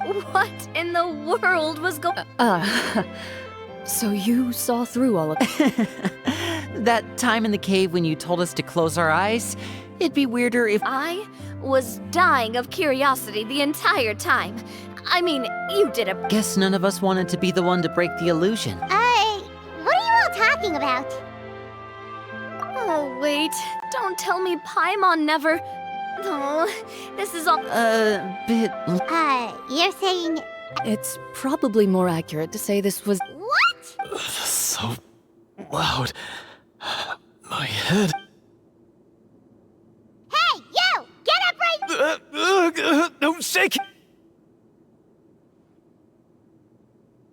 Did Paimon just hear that right? You guys... It's not nice to lie to people, but...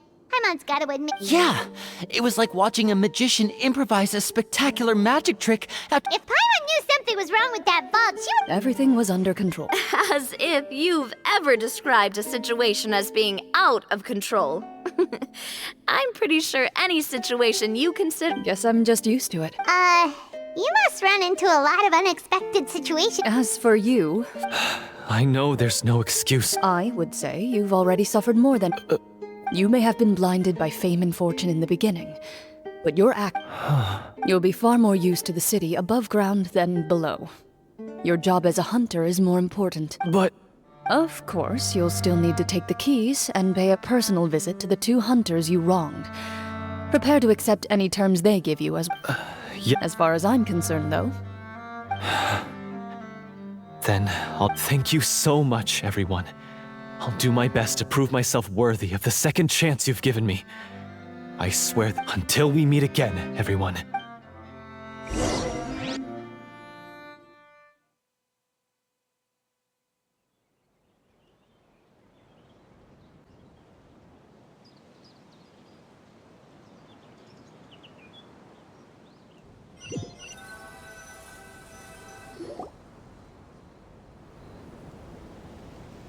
Speaking of Marashose hunters, what should we do about the treasure in that cave? Leave it be. Are you sure?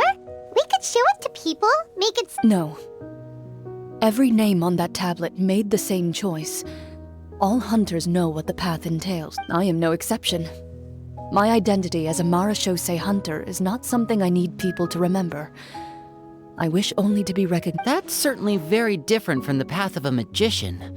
Still, I admire... Wait! Paimon just remembered something. That's because the Marashose hunters of ages past would often imbue their weapons with special enchantments to suppress the monsters. Whenever a monster was nearby, their weapons would start to glow. Oh, so that's why they had an effect on that guy near the end. I really thought the summons were doing all the work. Well, I'm sure the summons were a part of it too. Oh? This particular devorator probably hailed from the same era as the hunters we saw in the room. The names you recited all belonged to the bravest hunters. Countless monsters fell to their blades.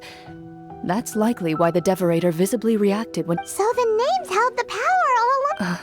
Navia? Huh? Oh, I really appreciated those words. all right. Anyway, let's not talk about that anymore. I'm going to go on ahead. Don't fall too far behind. She ran off! I should probably head back as well. This story was truly incredible. I might have to spend the whole night telling my siblings all about it. Goodbye. Traveler, should your name and deeds be forgotten, what do you think the significance of your journey will be? I suppose the significance would be the journey itself and the world we helped create. There's still value in the time I shared with everyone here, in the things we were able to accomplish, even if no one remembers them. A great answer. I'll remember it. Me? The Marashose hunter says nothing in response to that question. Perhaps her answer lies in her silence. An unspoken vow left to echo through the night. The path she walks needs no explanation.